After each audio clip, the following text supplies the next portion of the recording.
Hello friends, welcome to the GS foundation. एक बार फिर से आप सभी छात्रों का स्वागत है जीएस फाउंडेशन के इस ऑनलाइन प्लेटफॉर्म पे। और दोस्तों, आज के सेशन में हम लोग करने वाले हैं पॉलिटी के टॉप 50 एमसीक्यू। तो आप फटाफट से इस सेशन को अपने दोस्तों के साथ, रिश्तेदारों के साथ जरूर शेयर कर दीजिएगा। किस एग्जाम के लिए सेशन बनाया गया है?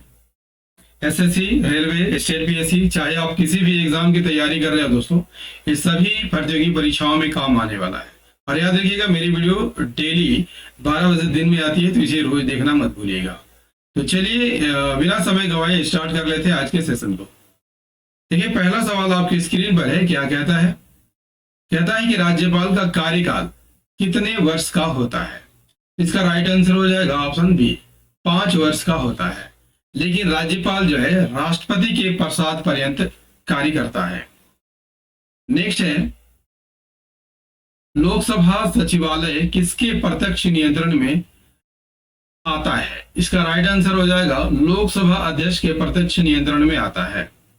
नेक्स्ट है, भारतीय संविधान के निम्नलिखित में से कौन सा अनुच्छेद कानून के समक्ष समानता के अधिकार से संबंधित है? इसका राइट आंसर हो जाएगा दोस्तों option B is the correct answer. अनुच्छेद 14 कानून के समक्ष समानता से संबंधित है। अनुच्छेद 15 की यहाँ बात कर लिया जाए तो धर्म, मूल वंश, जाति या लिंग या जन्म स्थान के आधार पर कोई भेदभाव नहीं करेगा, ऐसा अनुच्छेद 15 में लिखा गया है। और अस्पृश्यता का अंत अनुच्छेद 17 के अंतर्गत कर दिया गया है। नेक्स्ट है, एक व्यक्ति कितनी बार भारत का राष्ट्रपति चुना जा सकता है? दोस्तों, इसकी कोई लिमिट नहीं है। भारत का राष्ट्रपति 1, 2 या कितनी बार भी राष्ट्रपति बन सकता है। नेक्स्ट है, प्रशासनिक न्यायाधिकरण किस अनुच्छेद से संबंधित है? इसका राइट आंसर हो जाएगा ऑप्शन डी, अनुच्छेद 323 से संबंधित है। नेक्स्ट है, जापान की संसद को किस नाम से जाना जाता है? इसका सही आंसर हो जाएगा डाइट के नाम से जाना जाता है। सोरा कहाँ की संसद का नाम है? अफगानिस्तान की संसद का नाम सोरा है। नेक्स्ट क्वेश्चन कर लीजिए, राज्य पुनर्गठन आयोग के अध्यक्ष कौन थे? इसका सही आंसर हो जाएगा दोस्तों सैयद फजल अली थे। इसका राइट आंसर हो जाएगा, इसे कब अध्यक्ष बनाया गया था? 1953 में बनाया गया था। नेक्स्ट है, भारत पूर्ण रूप से सार्वभौम लोकतांत्रिक गणतंत्र कब बना था? इसका राइट आंसर हो जाएगा 26 जनवरी 1950 को। नेक्स्ट है, निम्नलिखित में से कौन राष्ट्रपति प्रसाद पर्यंत पद धारण करता है? इसका सही आंसर हो जाएगा राज्यपाल। सामान्यतः राज्यपाल का कार्यकाल 5 वर्ष का होता है, लेकिन वह राष्ट्रपति के प्रसाद पर्यंत कार्य करता है। नेक्स्ट है, उपराष्ट्रपति लोकसभा का सदस्य होता है, राज्यसभा का सदस्य होता है, किसी भी सदन का सदस्य नहीं होता है। Option C is the correct answer. Next है, किसने 2 पूर्ण अवधियों तक भारत के उपराष्ट्रपति का पद संभाला था? इसका राइट आंसर हो जाएगा option A, S Radhakrishnan, Sarvepalli Radhakrishnan. Next है, भारत का राष्ट्रपति किसका एक अभिन्न अंग या भाग होता है? तो ये संसद का भाग होता है। संसद के 3 अंग होते हैं दोस्तों, राष्ट्रपति,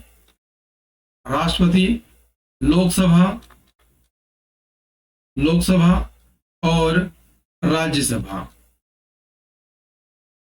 संसद अनुच्छेद 79 के अंतर्गत है, राज्यसभा 80, लोकसभा 81 और राष्ट्रपति अनुच्छेद 52 के अंतर्गत आता है। नेक्स्ट है, पहले वित्त आयोग का गठन कब हुआ था? इसका राइट आंसर हो जाएगा ऑप्शन बी। यदि आपसे पूछ लिया जाए कि पहले वित्त आयोग के अध्यक्ष कौन थे, याद रखिएगा केसी नियोगी थे। केसी नियोगी प्रथम वित्त आयोग के अध्यक्ष थे। नेक्स्ट है, भारत के अटॉर्नी जनरल की नियुक्ति कौन करता है? भारत के अटॉर्नी जनरल की नियुक्ति कौन करता है? इसका राइट आंसर हो जाएगा ऑप्शन बी, भारत का राष्ट्रपति करता है। और अटॉर्नी जनरल का पद किस अनुच्छेद के अंतर्गत आता है? अनुच्छेद 76 के अंतर्गत आता है। अगला सवाल कर लीजिए, भारत का उपराष्ट्रपति होता है लोकसभा का अध्यक्ष नहीं होता है। राज्यसभा का पदेन अध्यक्ष, ये राइट आंसर हो जाएगा ऑप्शन बी, राज्यसभा का पदेन अध्यक्ष होता है। और उपराष्ट्रपति का पद किस अनुच्छेद के अंतर्गत आता है? अनुच्छेद 63 के अंतर्गत आता है। नेक्स्ट है, भारत का पहला अराजनीतिज्ञ राष्ट्रपति कौन था? इसका राइट आंसर हो जाएगा दोस्तों option B, doctor APJ Abdul Kalam जो है अराजनीतिज्ञ राष्ट्रपति थे, क्योंकि ये क्या थे? एक वैज्ञानिक थे। नेक्स्ट क्वेश्चन, राष्ट्रपति ने अब तक कितनी बार राष्ट्रीय आपातकाल की घोषणा की है? राष्ट्रपति ने अब तक कितनी बार राष्ट्रीय आपातकाल की घोषणा कर चुके हैं? इसका राइट आंसर हो जाएगा ऑप्शन सी, 3 बार अभी तक राष्ट्रीय आपातकाल की घोषणा हो चुकी है। अगला सवाल कर लेते हैं, राष्ट्रपति अपना त्यागपत्र किसे प्रस्तुत करता है? इसका राइट आंसर क्या हो जाएगा? ऑप्शन सी, उपराष्ट्रपति। अगला सवाल है, भारत के राष्ट्रपति पद के लिए निर्धारित अधिकतम आयु सीमा क्या है? तो भारत के राष्ट्रपति पद के लिए निर्धारित अधिकतम सीमा, कोई अधिकतम सीमा नहीं है दोस्तों। और न्यूनतम की बात कर ले जाए, न्यूनतम 35 वर्ष है। नेक्स्ट है, संसद के दोनों सदनों का संयुक्त सत्र कौन बुलाता है? सही आंसर हो जाएगा राष्ट्रपति बुलाता है। किस अनुच्छेद के अंतर्गत? अनुच्छेद 108 के अंतर्गत, ठीक है। लेकिन अध्यक्षता कौन करता है? लोकसभा अध्यक्ष करता है। नेक्स्ट है, भारत के नियंत्रक और महालेखा परीक्षक आमतौर पर प्राप्तियों और व्यय का लेखा जोखा नहीं करते हैं, किसकी? इसका सही आंसर हो जाएगा स्थानीय निकायों की लेखा जोखा नहीं करता है। नियंत्रक और महालेखा परीक्षक इस अनुच्छेद के अंतर्गत आता है? अनुच्छेद 148 के अंतर्गत आता है। इसकी नियुक्ति कौन करता है? राष्ट्रपति करता है। भारत के संविधान में कितने प्रकार के रीट का उल्लेख है? सही आंसर हो जाएगा 5 प्रकार के। ये उच्च न्यायालय यानी हाई कोर्ट या सुप्रीम कोर्ट दोनों जारी करता है। हाई कोर्ट 226 के अंतर्गत और सुप्रीम कोर्ट अनुच्छेद 32 के तहत जारी करता है। नेक्स्ट है, भारतीय संविधान में कितने मौलिक अधिकारों का उल्लेख किया गया है? इसका राइट आंसर हो जाएगा 7 मौलिक अधिकारों का उल्लेख किया गया है, लेकिन वर्तमान में 6 मौलिक अधिकार ही है। नेक्स्ट है, जिस समिति की अनुशंसा पर देश में पंचायती राज लागू किया गया उसके प्रमुख कौन थे? सही आंसर हो जाएगा बलवंत राय मेहता समिति।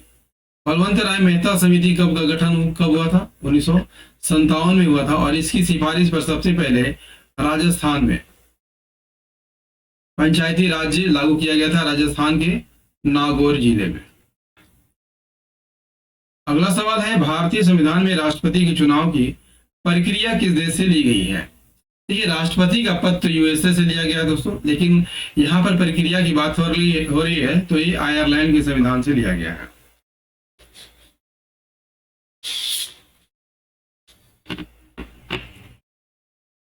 नेक्स्ट है, यदि पंचायत भंग होती है तो किस अवधि के अंतर्गत निर्वाचन होंगे? यदि पंचायत भंग होती है तो किस अवधि के अंदर निर्वाचन होंगे? इसका राइट आंसर हो जाएगा 6 माह की अवधि के अंदर। नेक्स्ट है, मेयर का कार्यकाल कितने वर्ष का होता है? तो मेयर का कार्यकाल 5 वर्ष का होता है, ठीक है। नेक्स्ट है, राष्ट्रपति का अध्यादेश कितनी अवधि के लिए लागू रहता है? राष्ट्रपति का अध्यादेश की यहाँ पर बात कर लिया जाए तो अनुच्छेद 123 के तहत राष्ट्रपति जो है अध्यादेश ऑर्डिनेंस जारी करते हैं जब संसद का सत्र नहीं चल रहा होता है तो, ठीक है। और यह अधिकतम कितने महीने तक रहता है? 6 महीने। नेक्स्ट है, प्रारंभ में कितने मौलिक अधिकार दिए गए थे? 7 मौलिक अधिकार दिए गए थे, लेकिन 44वां संविधान संशोधन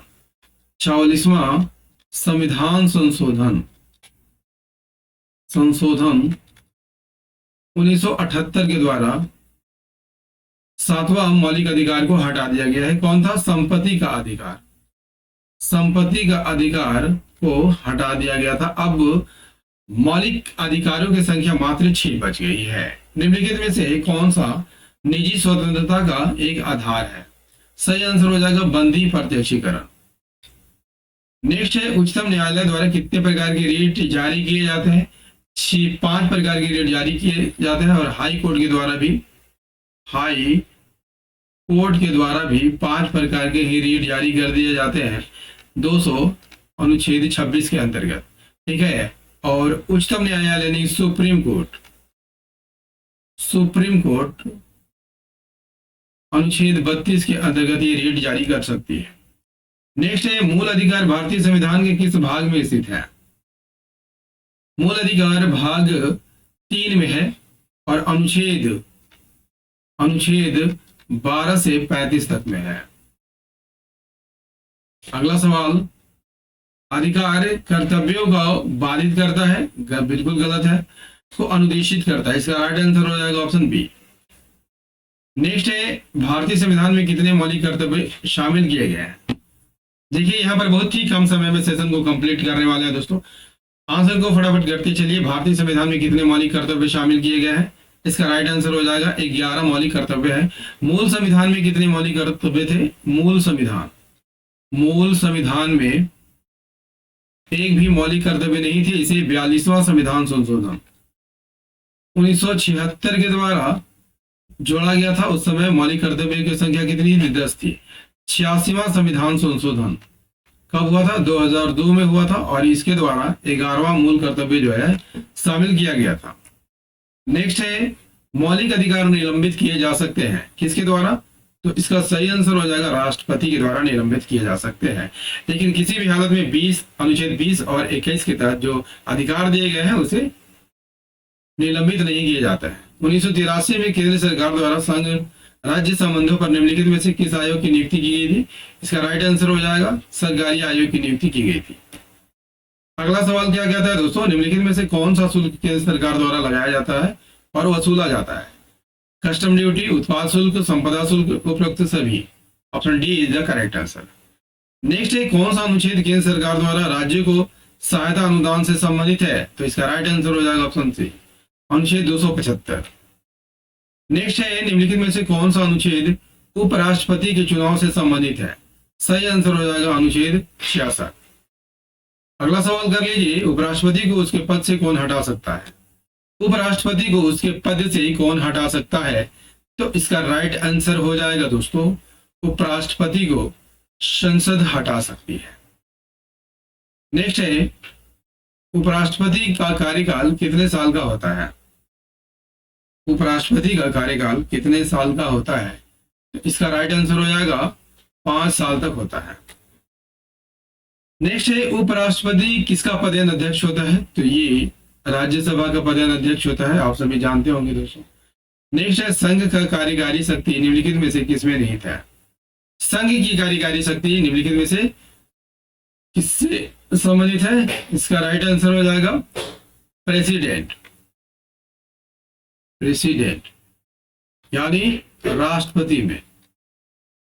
ठीक है, राष्ट्रपति में। नेक्स्ट है, निम्नलिखित में से कौन सा अनुच्छेद राष्ट्रपति की क्षमादान की शक्ति से संबंधित है? क्षमादान की शक्ति किस अनुच्छेद में है? अनुच्छेद 72 में है। नेक्स्ट है, अल्पसंख्यकों के हितों की सुरक्षा किस अनुच्छेद में दिया गया है? इसका राइट आंसर हो जाएगा अनुच्छेद 29 में। नेक्स्ट है, मत देने का अधिकार किस कोटि से संबंधित है? इसका राइट आंसर हो जाएगा दोस्तों, ये राजनीतिक अधिकार है। अगला सवाल, प्रेस की स्वतंत्रता भारतीय संविधान के किस अनुच्छेद से मिलती है? सही आंसर हो जाएगा अनुच्छेद 19। Option A is the right answer. Next है, अशोक मेहता समिति ने पंचायती राज के लिए किस प्रतिमान की संस्तुति की थी?